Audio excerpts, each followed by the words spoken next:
para algunos estudiantes. Vamos a intentar hacerlo de la manera más sencilla. Para el electrocardiograma, primero hay que entender algunos conceptos, por ejemplo, qué es un vector, qué derivaciones existen, cómo determinar el ritmo, la frecuencia, y con el tiempo será muchísimo más fácil que puedan identificar ritmos anormales, ciertas patologías, y en realidad un electrocardiograma nos puede decir mucho de un paciente. Por ejemplo, si viéramos este electrocardiograma ya habiendo avanzado un poco, sabríamos que se encuentra en un eje eléctrico normal, dado que D1 y ABF son positivas, lo cual quiere decir que está a la izquierda y abajo el eje. Eso es normal.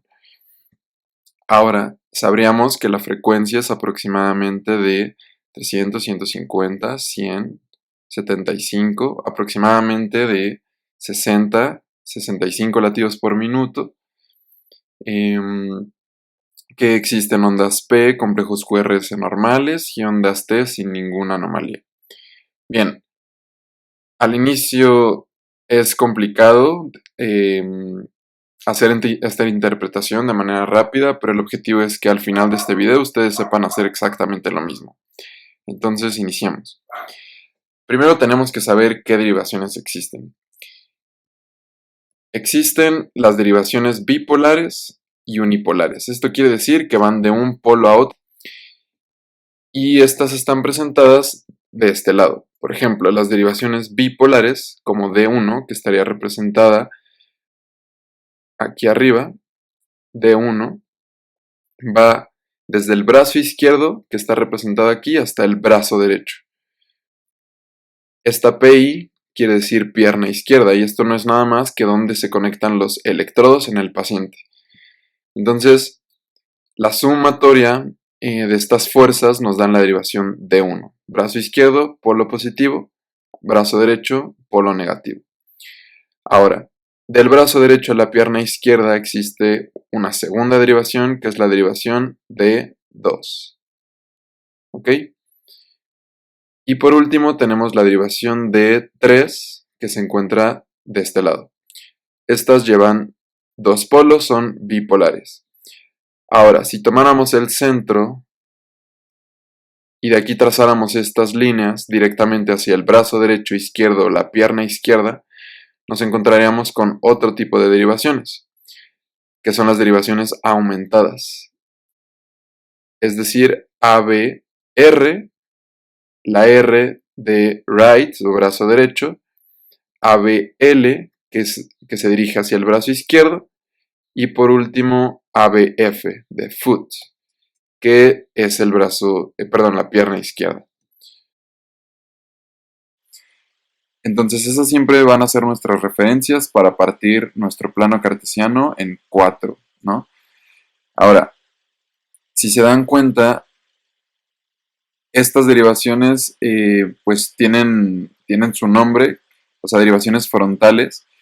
¿Por qué? Porque están viendo el corazón en este eje de aquí, o sea, en este corte. Ahora, si nosotros viéramos las derivaciones precordiales B1, B2, B3 hasta B6, que está por acá, es como si nosotros estuviéramos clavándole una aguja al corazón desde atrás hacia adelante. Entonces estamos viendo la actividad eléctrica en este sentido. Mientras que D1 está viendo izquierda a derecha, no adelante atrás. Entonces, como pueden ver aquí en estos cuadritos, que ahorita no cobran mucha importancia todavía, pero de esta forma nosotros podemos saber la localización de un infarto y qué arteria probablemente esté ahí lesionada, simplemente con determinar en qué derivación vemos alguna lesión. Debemos recordar que lo más anterior del corazón, es decir, lo que se proyecta a la pared torácica, que estaría de este lado, es el ventrículo derecho, mientras que lo más posterior es la aurícula izquierda. Y por consiguiente, si aquí está la aurícula, de este lado estaría el ventrículo izquierdo, y la aurícula derecha pues arriba del ventrículo derecho, ¿no? Entonces, prácticamente esto quiere decir que en B6 nosotros estamos observando la actividad eléctrica del ventrículo izquierdo.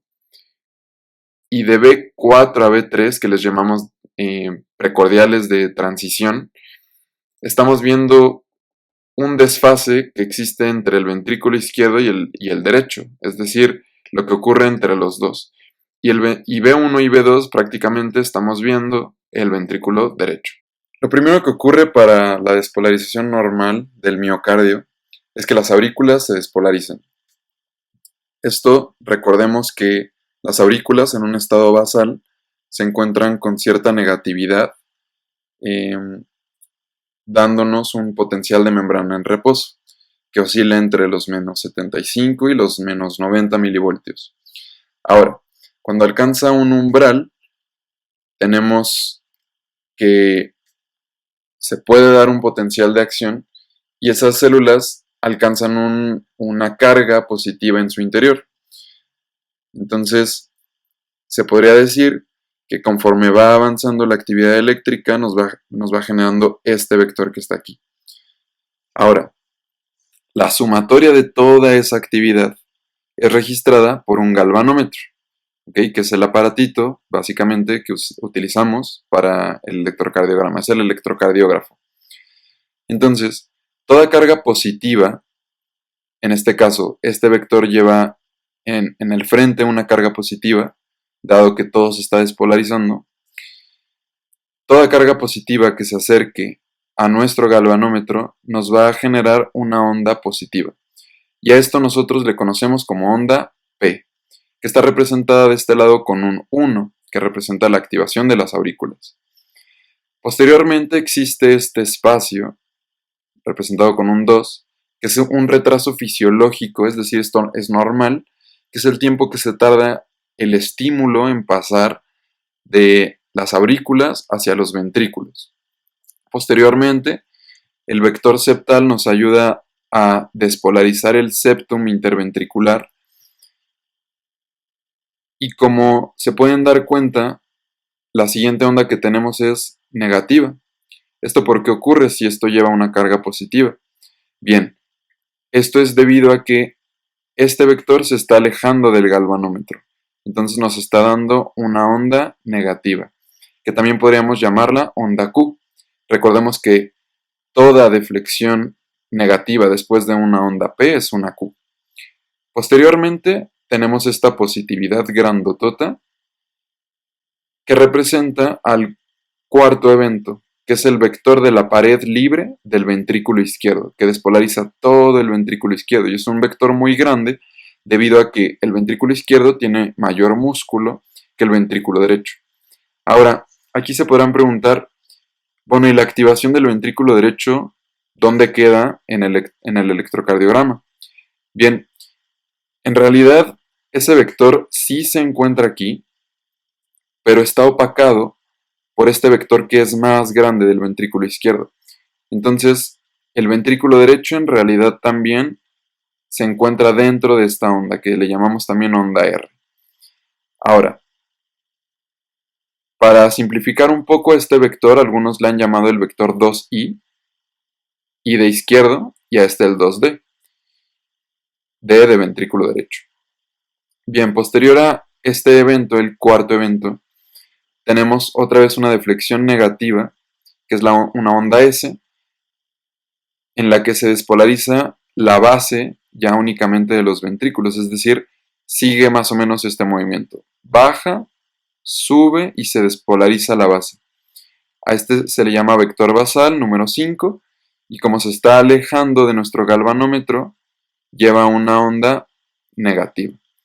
Posteriormente tenemos la dispersión del evento de despolarización al resto de todo el ventrículo, tanto derecho como el izquierdo, y por eso tenemos esta onda planita. Por último, la repolarización ventricular, que sigue, lo vamos a poner en otro color, nada más para representar que es una repolarización, que sigue esta dirección. Entonces, ¿por qué si se está alejando del galvanómetro es una onda positiva, como lo encuentran aquí o acá? Bien, esto es debido a que estamos dejando otra vez cargas negativas, ya que lo estamos repolarizando. Y como estamos dejando cargas negativas, bien, pues esto, una carga negativa que se acerca a una negativa, como en este caso, negativo a negativo, nos genera una onda positiva. Bien, el electrocardiograma normal. Lo primero que tenemos que hacer es determinar siempre nuestro ritmo, dado que conforme al ritmo que tengamos es el método que utilizamos para obtener el segundo paso, que es la frecuencia cardíaca. De aquí obtenemos el eje del QRS, que existen varios métodos para sacarlo, y luego nos empezamos a fijar ahora sí en las ondas P, QRS, T. Por último, nos fijamos en los segmentos y en los intervalos. Ahora, el ritmo. Existen múltiples criterios para determinar si el ritmo es sinusal o no. ¿Esto qué quiere decir? Bien, un ritmo sinusal quiere decir que quien lleva la activación del corazón es el nodo senoauricular. Y mientras esto ocurra, el corazón va a estar latiendo entre 60 a 100 latidos por minuto. Entonces, ese sería nuestro primer criterio para decir que tenemos un ritmo sinusal. Segundo, además de la frecuencia, entre 60 y 100, que tengamos ondas P que precedan a todos los QRS. Por ejemplo, aquí, PQRS, PQRS, PQRS. O de lo contrario, se estarían generando ritmos ectópicos, es decir, una onda P que no corresponda o que no conlleve a la despolarización de los ventrículos. Tercero es tener una onda P negativa en la derivación ABR. Y esos son los tres principales criterios para decir que tenemos un ritmo sinusal. Ahora, en este ejemplo, podemos determinar la frecuencia cardíaca, ya que tenemos un ritmo sinusal, con el método deductivo, que sería nuestro siguiente paso. Ahorita vamos a explicar un poco más de eso. Bien, el siguiente ritmo que les pongo aquí, como pueden ver, hay muchas ondas P que no conducen todas a un QRS. Es decir, este es un electrocardiograma de una fibrilación auricular y podemos decir que es un electrocardiograma también anormal, ¿no? Dado que la frecuencia pues está baja y hay muchos espacios entre un QRS y otro, podemos ver aquí que el espacio entre este QRS y el de acá es diferente al que existe entre este QRS y el siguiente. Entonces, una vez que sabemos que el ritmo es sinusal, podemos obtener la frecuencia cardíaca con el método deductivo. Para esto hay que memorizar esta tablita y estos numeritos: 300, 150, 175. Ahora, vamos a dar un ejemplo. Lo primero que tenemos que hacer, una vez que sabemos que el ritmo es sinusal, es encontrar una onda R que intersecte a uno de estos cuadritos grandes. Lo siguiente es que a partir de esta onda R vamos a ir contando 1, 2, 3, 4 cuadros grandes. O como a mí me gusta hacerlo, 300, 150, 100, 75. Y de esta forma podemos saber que la frecuencia cardíaca es de 75 latidos por minuto. Es decir, el primer paso, encontrar QRS que intersecte. Y lo que queremos hacer es buscar el próximo QRS. Entonces nada más nos vamos contando 300, 150, 175 y así sucesivamente. Ahora, ¿qué pasaría si el ritmo es no sinusal? Bueno, esto no lo podríamos hacer porque el intervalo entre un QRS y otro sería muy irregular. Por ende, tenemos que usar este método. Tenemos que contar 30 cuadros grandes o 6 segundos y multiplicar el número de QRS dentro de este tiempo por 10, por ejemplo. Vamos a contar 30 cuadros grandes, que está representado con esta línea azul. ¿Cuántos QRS tenemos? Si esos 6 segundos los multiplicamos por 10, tenemos entonces un minuto. Entonces vamos a contarlos, son 6, 3, 6. En 6 segundos por 10 nos da 60 latidos por minuto. Súper importante que sepamos que este método se utiliza principalmente cuando tenemos un ritmo no sinusal. Ahora, un método así medio extraño que aprendí por ahí en los hospitales es que si tú agarras un electrocardiograma de esos que imprimen en el hospital y pones una pluma Bic de las amarillas, mide exactamente 30 cuadros grandes o 6 segundos. Entonces, si tú cuentas el número de QRS en esa pluma Bic y lo multiplicas por 10, ya tienes la frecuencia rapidísimo. Ahora, ¿cómo obtenemos el eje eléctrico? Esto es muy sencillo. Lo primero que quiero que hagan es que se orienten en los cuadrantes. Vamos a llamar cuadrante 1, 2, 3 y 4. Lo normal es que nuestro eje esté en el cuadrante 3, cerca de 0 y cerca de 90. Entonces, quiero que ahora vean primero D1 y ABF, siempre esos dos. D1 a la izquierda es positivo y a la derecha es negativo. No se guíen por favor por estos signos porque nada más los van a confundir. Ahora, ABF hacia abajo es positivo y negativo hacia arriba. Entonces, si nosotros nos vamos a nuestras derivaciones frontales, a D1, aquí encontramos ese QRS positivo, quiere decir que va a la izquierda. Y ABF también es positivo, quiere decir que va hacia abajo. Es decir, el eje debe de estar en el tercer cuadrante. Ahora, si nosotros quisiéramos saber precisamente dónde está, utilizamos el siguiente método, que es el método de la derivación isodifásica. Entonces, lo primero es encontrar el QRS que sea isodifásico. ¿Pero qué es eso? Isodifásico, iso igual, difásico, dos fases iguales. Quiere decir que es igual de positivo que de negativo. Es decir, casi no viaja en una derivación. O sea, viaja lo mismo hacia acá que hacia acá. O en el caso, no sé, de ABR, viaja lo mismo hacia acá que hacia acá. O sea, se queda prácticamente quieto ese vector. Entonces, la isodifásica en este ejemplo sería de 3. Próximo a esto, tenemos que encontrar la derivación que sea perpendicular a D3. Por ejemplo, D3 es esta, la perpendicular es ABR. Pero hay ocasiones en las que nos confundimos y nos tardamos mucho pensando esto de cuál es la isodifásica y para esto les traigo este método buenísimo. Entonces lo que vamos a hacer es pensar flor.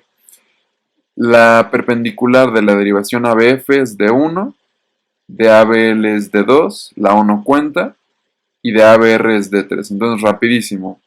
D3, la perpendicular R, ABR, aquí estamos. Entonces, nosotros sabíamos que nuestro eje está aquí, ¿vale? Por eso sabemos que el eje eléctrico está en 30, no puede estar en 150. Otra cosa de la que se tienen que guiar es que ABR y ABL hacia arriba son positivos, no se vayan a ir con la finta de que son negativos, ¿vale? Son positivos, a pesar de que aquí hay un menos 30. Esto es nada más para que no se me pierdan. Con esto podemos saber si el eje está en una posición vertical, horizontal o un poquito indeterminado, ¿no? Por ejemplo, esta posición vertical, este es el corazón, este es el triángulo de Einthoven. Quiere decir que en ABF vamos a encontrar mucha positividad y en D1 va a ser prácticamente isodifásico. Esto quiere decir que el QRS, esto es prácticamente una R, está directito hacia ABF. En este caso, que está horizontal, encontramos mucha positividad ahora en D1 y decimos que está en 0 grados, perdón. Ahora, algo que quiero remarcar en este método de la isodifásica es que, ¿qué pasaría si todas fueran isodifásicas? Por ejemplo, ¿qué es lo mismo hacia acá, que hacia acá, hacia acá, que hacia acá? Bien, en estos casos nosotros simplemente decimos que el eje es indeterminado y no pasa nada, ¿vale? Ahora, hablando un poco de ondas, segmentos e intervalos, una onda no es más que la actividad eléctrica de un evento cardíaco. Por ejemplo, la despolarización auricular o de los ventrículos. Un segmento es aquella línea que une dos ondas, la onda P, la onda Q. Recordemos que la onda Q no siempre está, pero la R y la S deberían siempre permanecer ahí. Los intervalos no es nada más que un segmento con una onda. Entonces, vean como aquí intervalo PR va desde que inicia la P hasta acá. Y el segmento PR va de aquí hasta acá. Esto de la onda U no es nada más que la repolarización de los músculos papilares, pero no siempre es un suceso que se vea. Por ejemplo, podemos verla aquí y va siempre después de la onda T, aunque a veces se puede confundir con una onda P. O sea, puede que sea la siguiente, ¿no? Para eso hay que buscar la P anterior. Ahora, la duración y el voltaje de cada onda. Esto sí es muy importante que se lo sepan de memoria y a mí me gusta verlo por cuadritos. Tanto la P como el QRS no pueden durar más de 2 cuadritos en longitud, perdón, en duración. Entonces, un cuadrito es 0.04 segundos, 2 cuadritos es 0.08. O sea, P y QRS debe de ser menos de 0.10 y 0.11. Y en voltaje no pueden medir más de la P, más de 2.5 milímetros hacia arriba. Esto del QRS, la verdad es que sí es muy variable, porque depende incluso en qué derivación lo estemos viendo, si hay una derivación tal vez en B1 lo vamos a ver un poquito más grande y es normal. El tiempo de la deflexión intrinsecoide es desde que empieza el QRS, o sea, donde está iniciando la Q, hasta que la R cambia de sentido. Y esto no debe de durar más de un cuadrito, o sea, menos de 0.04, o nos estaría hablando ya sea de un bloqueo o una hipertrofia. La onda T es importante que sea asimétrica y que sea redonda. Algunas reglas del juego, esto se los voy a dibujar más allá de leérselos. Si nosotros encontráramos una deflexión positiva después de una onda P, eso siempre es una onda R. Y esto es pura nomenclatura. Si la R mide más de 5 milímetros es R mayúscula, esto es P. Si mide menos de 5 milímetros es una R minúscula. Y toda deflexión negativa después de una onda R es una S. Toda deflexión negativa después de una P es una Q. Y cuando se ve nada más así se llama complejo QA o QS. A mí me gusta decirle QS. Ups. Bien, ahora si hay dos ondas R, si hay dos ondas R, nosotros le llamamos a la segunda onda R'. ¿Vale? Esta sería la onda R pequeña minúscula, R' mayúscula. Ahora, el segmento PR. El segmento PR no es nada más que cuánto se tarda en llegar el estímulo de las aurículas a los ventrículos. Hay ocasiones en las que el PR se encontrará un poco acortado y eso nos habla de ciertos trastornos como síndromes de preexcitación, por ejemplo el síndrome de Wolff-Parkinson-White, el síndrome de Gannon-Levine que veremos más adelante, ahorita no se preocupen por eso. Lo único importante es que debe de ser isoeléctrico y siempre si está hacia arriba o hacia abajo, es decir, un infra o supradesnivel, es anormal. Si el PR estuviera un poco más alargado de lo normal, o sea, es más de 0.20 segundos, esto nos hablaría entonces de un bloqueo auriculoventricular. Hay bloqueos de primero hasta de tercer grado y también los vamos a ver más adelante. El intervalo QT, ¿qué tenemos que saber? El intervalo QT cambia con la frecuencia porque depende de la sístole eléctrica y por ende se corrige, se saca un QT corregido. Se mide el QT en milisegundos, igual que el intervalo RR, por ejemplo, el intervalo QT de aquí a aquí y RR de aquí hasta acá. Pueden medir también el intervalo QT de aquí hasta acá y eso también es correcto. Aquí ya tenemos el cálculo en especial y nos salió 0.489 segundos. Lo máximo es 0.45. vamos a interpretar este electro. Lo primero es determinar qué tipo de ritmo tenemos. Para esto hay que ver si existen las ondas P's. Entonces, ondas P's, aquí vemos muchísimas, y no todas están antes más bien de un QRS. Aquí encontramos 1, 2 QRS y muchas ondas P's. Eso no es normal. El segundo era que tuviéramos una onda P negativa en ABR, que no está muy presente aquí, al parecer esta es una onda P. Y tercero, la frecuencia. Como sabemos que este es un ritmo no sinusal, que eso es lo primero que le vemos, no sinusal, debemos de obtener la frecuencia cardíaca con el método de los 30 cuadritos, que es de esta marca a esta marca azul. Entonces, vamos a contar el número de QRS. 1, 2, 3, 4, 5, 6, 7, 8, 9, 10 QRS. Vamos a multiplicarlo por 10, que son 100 aproximadamente de frecuencia cardíaca. 100. Y por último, vamos a determinar el eje.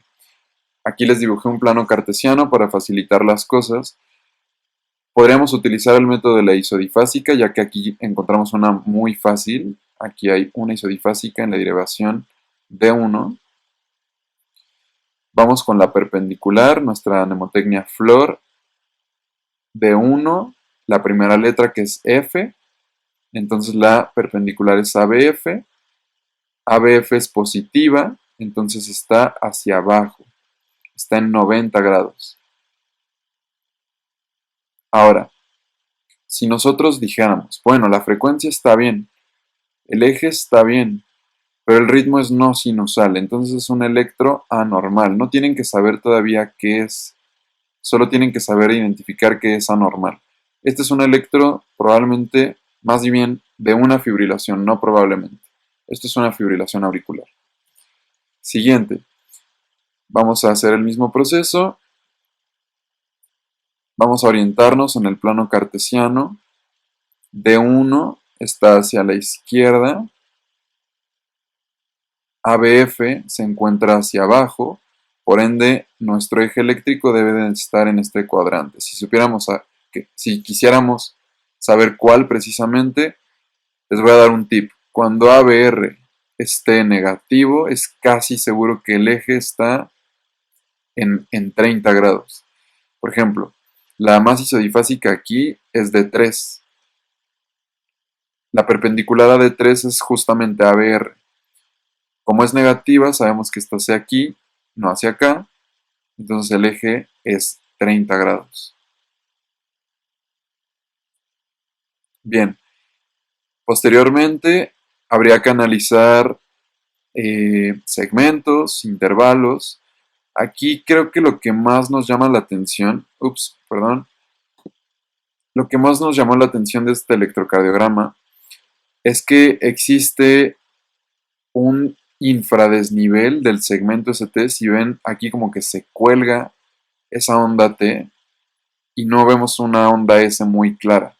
O sea, es como si estuviera continua. Aquí se ve perfecto en las precordiales. Esto es un poquito más avanzado, pero este es un infradesnivel del segmento ST que nos traduce una lesión del lado izquierdo de la pared del ventrículo. Lo único que me interesa que sepan es que este es un electrocardiograma anormal debido a que vemos ondas T un poco extrañas. Recuerden que deben de ser asimétricas y redondas. Aquí es asimétrica, pero no es precisamente una onda T normal, ya que no vemos una onda S clara. Bien, por hoy hemos terminado. Espero que les haya gustado este video. Si les gustó, compartan, suscríbanse al canal y nos veremos en las próximas clases. Gracias.